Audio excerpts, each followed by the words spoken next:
Today we will be creating a chandelier.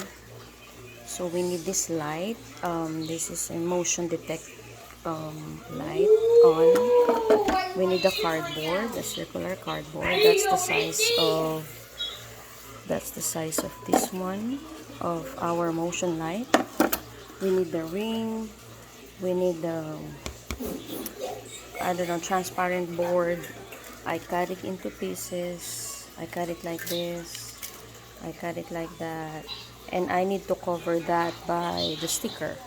We also need a sticker, a hole puncher, scissors, cutter, tape, glue gun of course, and that's it.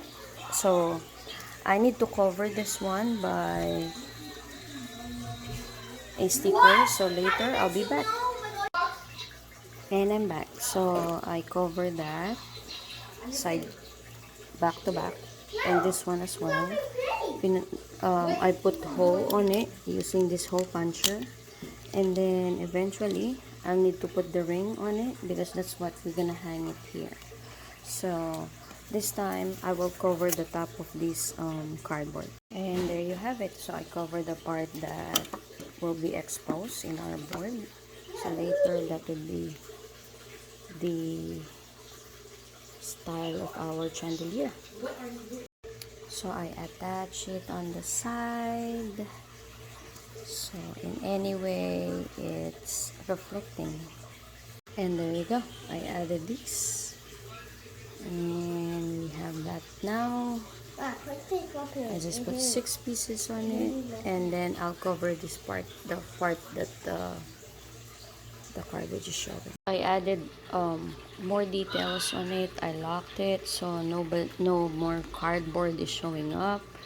So now we will be putting the actual light since it's adhesive. So we'll just remove this one.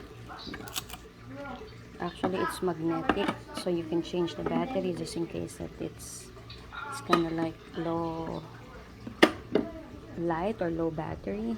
So just place it there.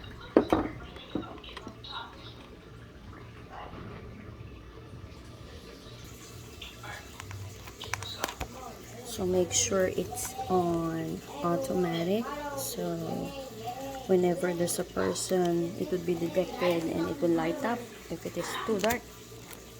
And there you have it, our chandelier. So I will remove this one, this light again, since it's adhesive. So I will put this one in the ceiling like that. Alright, we're screwing it in the wall. And yeah, that's how it looks like. There you go.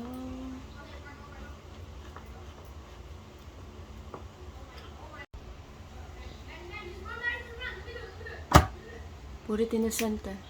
You shouldn't have showing any board in your. There you go. There you go.